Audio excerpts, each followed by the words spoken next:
In North Dakota and in Minnesota at this hour, Herculean efforts are underway to save lives and property as the Missouri River and the Red River get way too big for their britches. The Red River is the boundary between North Dakota and Minnesota. North Dakota's largest city, Fargo, is right on its banks. The National Weather Service says that within the next couple of days, the Red River is set to rise beyond the record flood level set in 1897, and it could stay that high for much of next week. Volunteers from all over have filled millions of sandbags and are building up dikes and levees to try to protect the city. The president declared a state of emergency in North Dakota on Tuesday. At least 50 staffers from FEMA, the Federal Emergency Management Agency, have already been dispatched, and emergency teams from the Coast Guard and the U.S. Fish and Wildlife Service have been deploying in airboats to evacuate people from already flooded areas.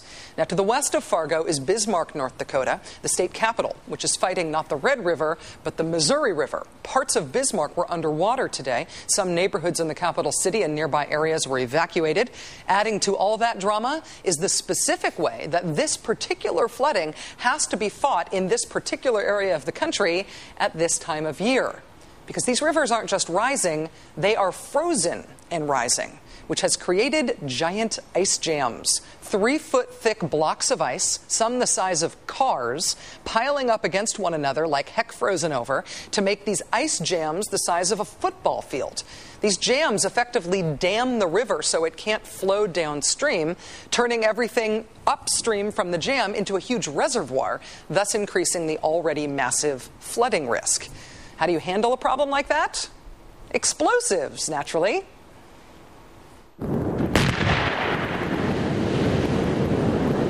Coast Guard, the Army Corps of Engineers, the National Guard, and private demolition teams have been drilling holes in the ice and detonating explosions to try to break up the ice jams.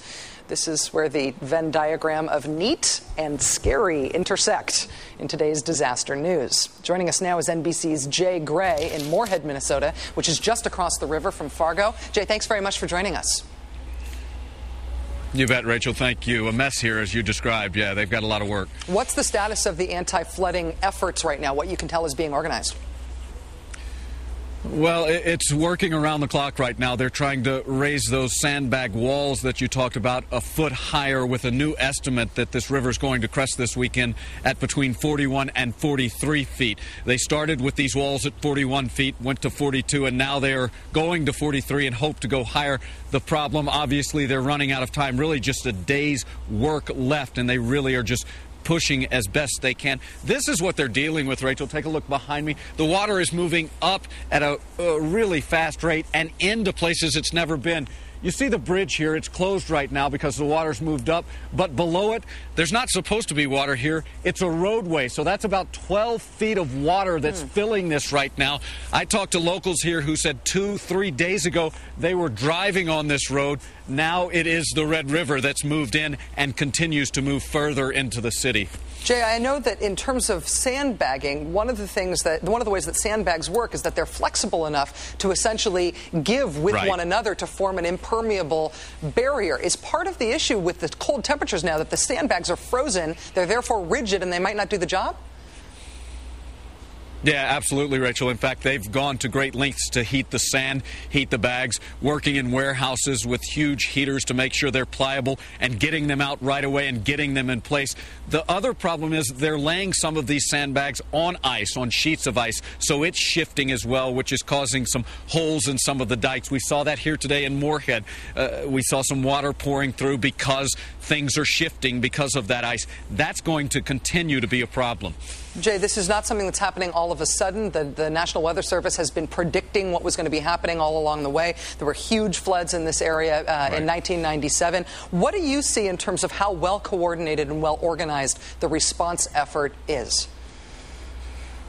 I think it's been tremendously well organized, and the effort here has been outstanding. We've seen thousands of volunteers from all around the area moving in and helping out wherever they can. The problem is they're simply running out of time, and with these revised estimates going upward, they have to build the walls higher. But you can't just go straight up. You've got to support them from behind with those sandbags because the pressure is going to be intense. And remember, it takes about twice as long for floodwaters to recede as it does for them to build, so that pressure pressure is going to continue for 6 or 7 days. So what they need to do is have a backlog of sandbags ready for these holes that pop up problems so they can move in and take care of things. It's just a really difficult time right now, but they are going around the clock and doing everything they can. NBC's Jay Gray, very cold in Moorhead, Minnesota, on the banks of the Red River. Thank you for joining us tonight, Jay. I appreciate it. You bet.